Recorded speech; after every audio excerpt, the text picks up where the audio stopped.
Hello there. Welcome to another edition of the EOB Podcast. My name is Ben No, and you can follow me on Twitter with this the handle right there. So last weekend we saw the release of three wide movies. They are the comedy Overboard, the drama Tully, and the thriller Bad Samaritan. We'll see how those things did. But before we get to them, let's jump right into the box office. All right, so coming in at number one is Avengers Infinity War. The movie repeated. This is the second weekend, and it pulled in 112 million. Over the weekend, the drop off is only about 56%, which is kind of a lowish for a movie that opened, so huge. It opened to 257 million, which is, if you didn't listen to the podcast last weekend, which is like the biggest opening ever for a movie. And not only that, it's also the right now it worldwide it already crossed 1.2 billion, give or take, and it's the fastest to a billion movie ever. So this Avengers is breaking records left and right, and the amazing thing is that the movie hasn't opened in China yet, and it will open this week. So China is a huge market, and it's gonna keep on adding them greens to this box office take. So let's see, I projected the movie to open somewhere in the 200 to 207 million range, because the previous movie, the first Avenger, opened to, I believe, 207 million, and then the second Avengers movie, Age of Ultron, took a dip and had an 191 million opening, and I said that it was because of the weak villain, Ultron robot, and that there were numerous movies around that time where it's like world destruction. The theme is some bad guy is going to try to take over the world, going to destroy the world, and pretty much every superhero movie is about that pretty much. And people might have like world destruction fatigue. People will say, okay, another movie where superheroes have to save the world, and of course couple that with the weak villain in Ultron. You get the second Avengers movie took a dip, but hey, now it's back up because there's a stronger villain, Thanos. He's out to collect the Infinity Gems, and he's trying to exterminate all life in the universe, just because he has this obsession with death. The personification of death is a woman, and Thanos wants to impress her by collecting all these gems and killing everybody. And of course our heroes, pretty much every one of them, the Thor, Captain America, Iron Man, Spider-Man, Hulk, Doctor Strange, Black Panther, who's who in the Marvel Cinematic Universe, Guardians of the Galaxy, is here in this movie trying to stop them. And of course there is the Infinity War Part 2, spoiler alert. So that's why we see an uptick in the interest level. And because Black Panther, the previous Marvel super movie, did so well, it kind of has the halo effect of people wanting to see more of the character, wanting to see more of the story. And Infinity War, is pretty much like this massive crossover. The Avengers is really a crossover movie between all the various superheroes, right? And this Avengers, pretty much there. Pretty much all the superhero movies that have their own superheroes that have their own movies gather here together to stop Thanos, and to be continued. Also, all right, so that is Avengers Infinity War, and of course because the movie opened so huge and it continues to held on, that means this movie sucked all the oxygen from pretty much the rest of the movies on our list, the top 10. But there are some surprises here and there.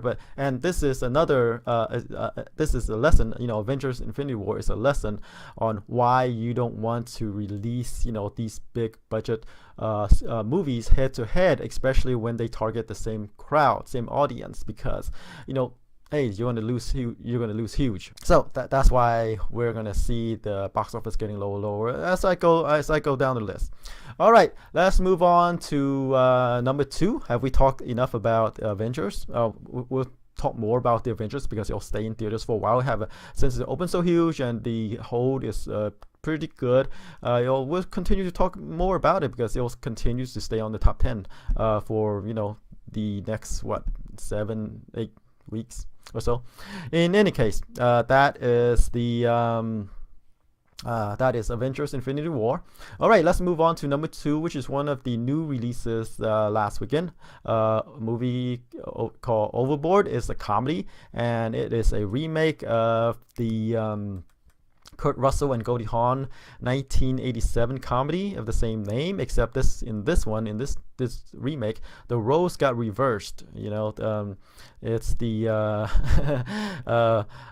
Eugenio Derbez. Yeah, he stars as a rich guy who fell off his yacht, and got amnesia. And Anna Faris, who is struggling, living on the margins, who got fired by Derbez's character in the movie, wanted to get revenge.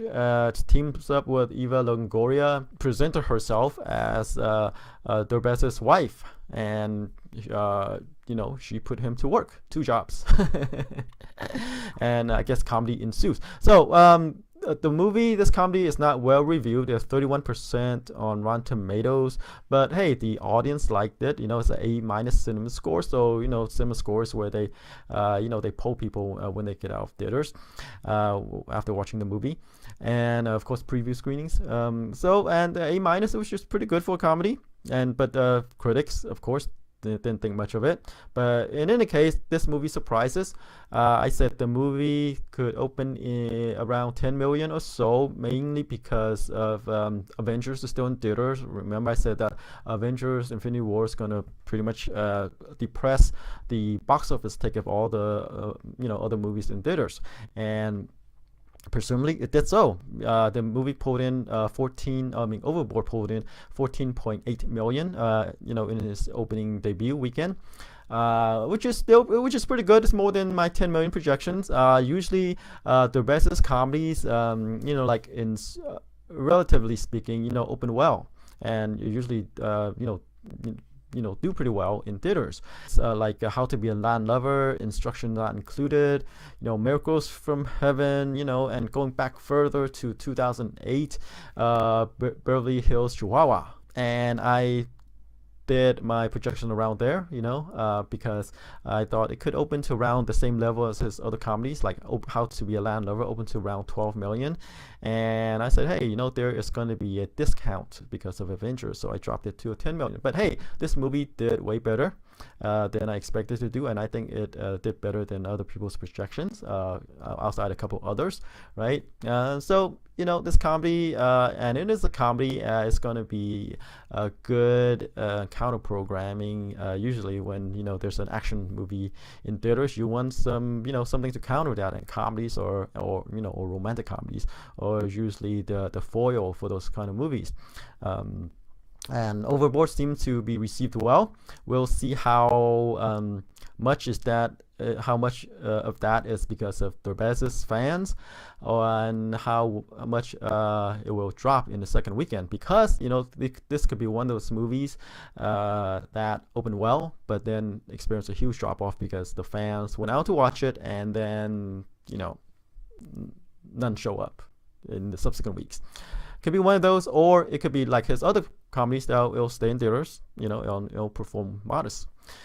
So we'll keep an eye out for that. All right, let's move on to number 3, which is the I guess the surprise movie of the year is A Quiet Place, the horror movie with Emily Blunt and John Krasinski, who also directed the movie. Pulled in 7.6 million in its 5th weekend. The movie surprises because it only cost 17 million, and outside of the film festival, where it generated some buzz, people were projecting that after the film festival, the movies might open somewhere in the high teens but the movie opened to 50 million. And right now, domestic gross is about 160 million, and worldwide, for a worldwide take of 255 million. Remember, the budget is only 70 million. So, like I say, it's a surprise movie of the year. A Quiet Place quietly, getting huge box office there, and it's a horror movie, and the drop off is only about 31% from the previous weekend, and this is in the face of I say Avengers Infinity War, so it doesn't really have that big an effect on this movie. So here, when I said counter programming, hey, A Quiet Place is counter programming, and for people who wants to avoid the crowd, A Quiet Place is, I guess the one of the water cooler movie to watch, because hey, they're generating good buzz from people who saw it. All right, and because the movie is well reviewed as well. Let's see, it's 95% on Rotten Tomatoes last time I checked. So critics, loved it, right? 95%. Let's see, what is the audience score for this? Let's take a look at the audience score for A Quiet Place. We are using our patented live research. Quiet Place has a B+, which is kind of average. B+ is not good and not that great. I mean, it's like average. People say, it's okay movie. So critics love it, but audience is kind of more lukewarm. People they think that it's a okay movie, and it might be, but hey, it's getting a great word of mouth, and the box office, nothing more to say there, right? It's getting a great box office for its very modest 17 million budget. All right, let's move on to number 4 is the Amy Schumer comedy I Feel Pretty. It's a movie where she stars as this person who fell off an exercise bike and hit her head, got amnesia. No, not amnesia, but somehow felt that she is more beautiful than she was before. She's thinking that she is this very beautiful person, and she has all these confidence, and and it's taking her places. And the movie pulled in about 5 million over the weekend, drop us about 40%, and so far domestic gross is about 38 million. The budget is 32, so it's already past its production budget. Let's see. Nothing more to say about that. Is that this movie's holding on well. It's probably gonna end its run in the like I say 50 million range or so when it's all said and done. So it's I guess a pretty good movie or comedy for Amy Schumer, and her movies usually perform well. Usually hold on, they do decent. And I Feel Pretty is one of them. All right, moving on to number 5 is Rampage. It is the Dwayne Johnson special effects action movie, loosely based on the video game of the same name. He plays a zookeeper who befriended a ape, who got experimented on, and he grew big. And of course, they team up to stop other creatures that got experimented on, and but they went out to destroy, the city or whatever, and they teamed up to stop them. The movie pulled in 4.6 million in its 4th weekend. Drop off is about 36%. Pretty good hold. And domestic gross right now is about 84 million. Budget's 120 million, so it's not doing that well here, relatively speaking. I mean, when you compare it to Dwayne Johnson's previous action venture movie, which is Jumanji. Yes, Jumanji. That movie did really well, but Rampage did really well overseas, 293 million overseas. So for a total of 377 million worldwide. So pretty good, movie. I say didn't do well here, but did well overseas. So it's it's another successful movie for Dwayne Johnson. All right, now we move on to number 6, which is the another new movie from last week. Tully. It is written by Diablo Cody, directed by Jason Reitman. Yeah, Jason Reitman. They teamed for Juno before, right? Award-winning movie. And Tully is kind of like the movie afterwards. Before in Juno, with dealing with pregnancy, right? And Tully deals with the aftermath of that, when they give birth, when the difficulty of having a family, when you're tired and everything. And I said the movie could open up in the 10 to 15 million range because of Juno. Juno did really well. Juno opened to 10 million, but hey, it continued to stay in theater and hammered away. It eventually went on to gross 143 million, domestically, and 231 million worldwide. So very a small movie that kind of blew up domestically and internationally. And Tully, just didn't get there. The movie's well reviewed, 88% on Rotten Tomatoes. And let's see what the audience score for Tully is. I should have gotten this, but hey, if I gotten this before, I wouldn't use my real-time research, right? Let's see, Tully. Hey, they didn't review, they didn't poll this movie because I guess it's too small. So 3.2 million opening for Tully. Lower than my projections of 10 to 15 million because hey, I said of Juno, and Charlize Theron is in this movie. She, well, not that big of a draw, but she is a draw, right? She has some other award-winning movies, where she doesn't glam herself up, like Monster and everything. This is another movie where she gained, pounds. She looked fat, and just for this role, and only did 3 million opening. But hey, this is just the opening. Like I said, this movie could linger in theaters, right? Remember, Juno opened to 10 million, and it continued to stay in theaters, continued to generate that buzz. On the flip side of that, like Tully might not be Juno, right? It might not have the same appeal as Juno, and this movie is more of a downer. And right, people don't feel good. If the target audience I thought would turn out for this movie didn't, and for some reason maybe they just don't want to watch this movie, right? So Tully, well reviewed, critics loved it, but it didn't open huge, 3 million opening. But who knows, right? We'll have to see if it gains additional audience in the subsequent weeks. This is just the opening, like as with Juno, right? 10 million opening, but went on to gross 143 million domestic. So Tully could still, might still have hope. There people could watch it and then word of mouth spread from there. But we don't know, right? Because there are a lot of choices, and it could be one of those movies where it gets lost in the crowd. All right, let's move on to number 6, a movie that continues to hold on well, Black Panther. 3.1 million in its 12th weekend. Hey, domestic gross is 693 million.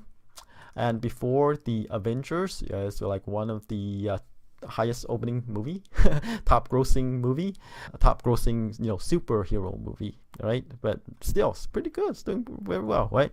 693 million domestic, and it's still going. 1.3 billion worldwide. 647 that's from overseas. So the percentage from domestic and foreign is pretty much even. It's I guess a superhero movie featuring a predominantly black cast. It resonated with the viewers domestically. So that's why Black Panther, even though he might not be that significant of a comic book character, right? But culturally, he's culturally significant at this time right now. And this movie, of course, is a Marvel movie. They make good superhero movies, right? Like him or like them or don't like them. They general audience love these movies. So 693 million domestic box office. So and it's still going because it has this halo effect with the Avengers, Infinity War, and Black Panther. There. And number 8, moving along, is Truth or Dare. Is the horror movie by Jason Blum. The movie cost only about 3.5 million to make, right? Pulled in about 1.9 million in its 4th weekend. Domestic take right now is about 38 million. And let's see, worldwide it's at 58 million. So it hasn't opened that wide overseas. It might not be that appealing overseas. I mean, 20 million of that is from overseas market, by the way. It might not appeal that way, just like comedies. Horror movies don't usually travel that well, right? But it's still doing pretty decent. But then again, like, the budget is 3.5 million. I think Universal is happy, very happy with the return of this movie, right? Can't complain.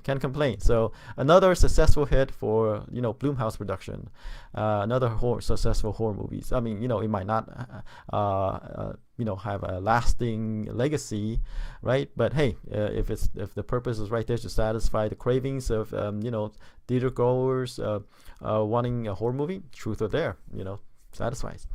All right, number 9 is Super Troopers 2. It's the sequel to the movie way back when. Let's see where the first Super Troopers movie was. 2002. So in 2002, the comedy troupe Broken Lizards made Super Troopers, and the movie opened to 6 million, went on to make 18 million domestically. And I guess fans were pestering this group to make a sequel. And after so many years, Fox Searchlight says, or Fox, who says to the comedy troupe, hey, why don't you throw up a Indiegogo crowdfunding if the movie got whatever, some threshold amount from the donors, they'll greenlight this movie. And they got it. I think it pulled in I think it pulled in about 4 some million in crowdfunding. So there you go. So that's why a sequel to Super Trooper is here in 2018, when the previous movies was in 2002. So the first movie didn't do that well. Second movie got crowdfunded, got the the attention of Fox.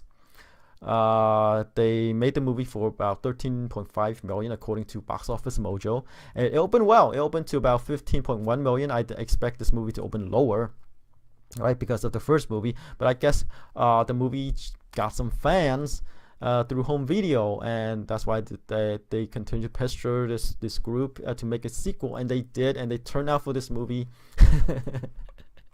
They turned out for this movie, and they went to watch it. All right, they went to watch it. So that's why we saw a 75% drop off in the second weekend. Drop off is huge second weekend, mainly also because of the Avengers opening as well, right? Avengers Infinity War open, suck up the oxygen from all the movies. Super Troopers appeal to the same crowd, and we are in this third weekend right now. Drop off is about 51% from the previous weekend, right? So we kind of stabilized a bit, but still not that great, right? So it's gonna fall out of the top 10 by next week, right? So there you go, Super Troopers 2, a sequel that I guess fan wanted, clamored for, and they made it, and I guess it did kind of well, right? Domestic take right now, gross is about 25 million, and hasn't opened overseas yet. But hey, it's one of these movies that could do well on home video, and I guess we might see Super Troopers 3 if fans clamor for it. All right, so that's Super Troopers 2, and let's move on to number 10, which is one of the new releases last week as well. It's Bad Samaritan. It pulled in about 1.7 million in its opening weekend, which is not good, because this is a movie that is directed by Dean Devlin. And Dean Devlin, as you may or may not know, was a power producer from way back when, right? He produced the Stargate movie, Independence Day with Will Smith, Godzilla, The Patriot with Mel Gibson, right? All these high budget movies. And I guess and then recently Independence Day Resurgence, and now he went into directing. He did a disaster pick, Geostorm, with Gerard Butler in last year, 2017. That movie only grossed 33 million domestically. The budget is 120 million, and the worldwide take for that is 221 million. So, no. All right. So it might recover its losses on home video. All right, so now he made another one. He did Bad Samaritan, and the budget is way lower. It's not 120 million. We don't know what the budget is, but it's probably in the teens, or it could be lower as well, right? There's not a lot of special effects in this movie. The biggest name is probably David Tennant. He played the bad guy. Not well reviewed. 56% on Rotten Tomatoes, a B- cinema score. I said the movie would open in the 5 million range, maybe because people I thought might want to watch a horror movie, right? Counter programming. But it only opened to about 1.7, which is low. So I guess Dean Devlin's name is not a draw in the movie range, because producers usually people don't care about who the producer is, right? And David Tennant is the biggest name there, and who's David Tennant, right? So not surprising that it pulled in 1.7 million. But again, like I said, what does this say about Dean Devlin's career as a director? He might get other chances. I mean, at some point, people, the money people will look at him and say, hey, these are your movies. These are the movies that you directed. They all lost money. Right? Why would we want to give you, another chance? He kind of like struck out with two. One's a high budget movie, mainly because I think Gerard Butler's attached, and he wanted Dean Devlin to direct. And Dean Devlin was a high power producer before. Did some, big budget special effects movie, Independence Day in particular, and did Geostorm, right? Mainly, like I say, Gerard Butler's attached. He's a draw. But Bad Samaritan, I guess the budget's pretty low.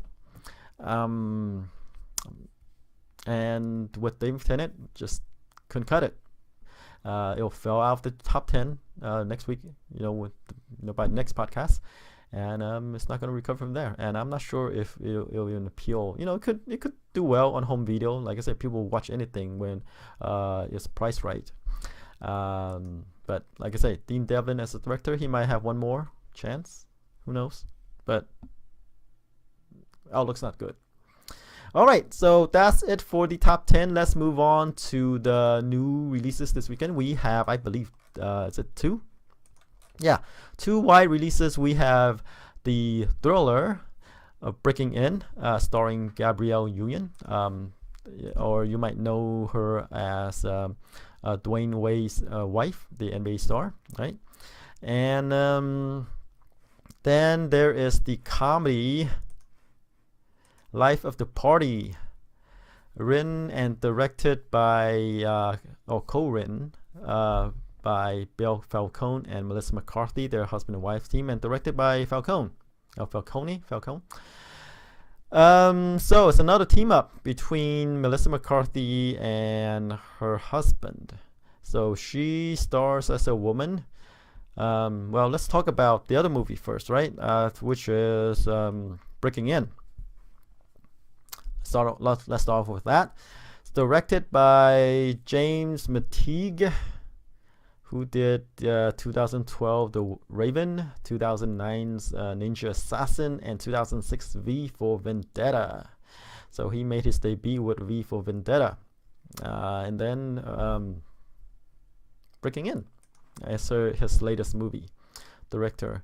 So how well this movie will do depends on the audience, like buying in Gabrielle Union's character. She stars as a mom who took her 2 teenage kids to her recently deceased father's mansion, high-tech mansion with security cameras, locks, and everything. And some bad people held her her two children, hostage. And then she discovered that she had this set of skills, and then she went all taken on those bad guys. So how this movie will perform depends on you or the audiences believing her in this action role. And I believe Breaking In is the first movie where Gabrielle Union stars as the main lead, right? Gabrielle Union usually stars in these ensemble in an ensemble cast, and this one is pretty much just all her, right? As the focus is on her, and she's doing this action role. She's suddenly kicking ass. She has all these skills that she uses to take care of the bad guys, from like ninja moves, whatever, right? It's all there. So Union is not a huge draw, and I don't see any other character in this movie, any actors in this movie that is a huge draw. And I think Breaking In is facing the same problem as Bad Samaritan, which you got this director, but they don't care about directing unless you're the one on the A-list, and you have these actors where people might not want to watch, and on a premise that is well tread, a story that's well tread. But it's Mother's Day. They're positioning this movie as a Mother's Day movie because, hey, she's a mother fighting for the lives of her kids to get her kids back. Like I said, Avengers is still in theaters. This could be counter-programming, but there are a lot of other movies that are counter-programming as well against Avengers. And I don't know. I don't feel this movie. I think this movie, the production is kind of low, not that polished, but it has the African American community behind it, or does it, right? That the African American community support the movies, but recently we saw that sometimes they don't, because those movies are not that appealing. They don't support every one of them. It's only the good ones, right? But this one is Gabby Union, right? They might support her, but then again, there are other choices. And so I say this movie could open in I think 5 million or lower. I'll go with that, 5 million or lower, because I don't see the appeal of this movie, as I said, because it's well tread, and I guess I don't believe her, in this role, because she's some mother, and then she has all these commando moves suddenly, right? And other than Gabrielle Union, you really don't see other characters that you would want to watch in the movie. No disrespect to the hardworking people in the movie, right? So there you go, about 5 million or lower opening for Breaking In. All right, let's move on to Life of the Party. Is the comedy team up between husband and wife team, Melissa McCarthy, Ben Falcone, who is directing, and Jillian Jacobs is here, Debbie Ryan, Adrian Jonah, Christina Aguilera is here, just because. Jimmy O Yang is here. So Melissa McCarthy stars as a recent divorcee who went back to college to get her degree, and then you see her partying, doing alcohol, drugs, whatever, right? And I don't expect this movie to review well because of the recent. No, they could improve, but if it's the history is anything to go by, right? Like The Boss, their previous team ups, The Boss did 23.5 million opening, right? 63 million domestic. Tammy, it's like one of the worst review movie on Rotten Tomatoes. 21.5 million opening and 84 million domestic. So I guess there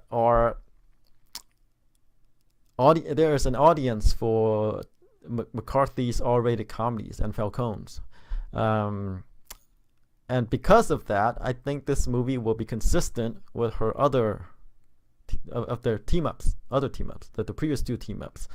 So I think this is the movie. This is the counter programming movie for this week of the new releases. I think if a movie's gonna do well, open well, it's gonna be Life of the Party because of Melissa McCarthy, more mainstream R-rated comedy. And I think if a movie's gonna break out, it's gonna be this one. So I think this could open in the 20 to 25 million range, because if you go by their previous previous Melissa McCarthy movies, I think it could open to within that range, right? I wasn't a believer.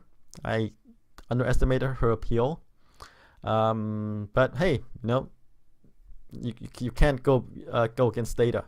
Or this could be the movie that this team up could finally catch up to them. But I doubt it. I think they have a niche, the comedies. So 20 to 25 million for Life of the Party. All right, so that's breaking in 5 million or less, and Life of the Party 20 to 25 million opening. All right, so that's it for this podcast. Tune in next time to see how I did. Until then, bye bye.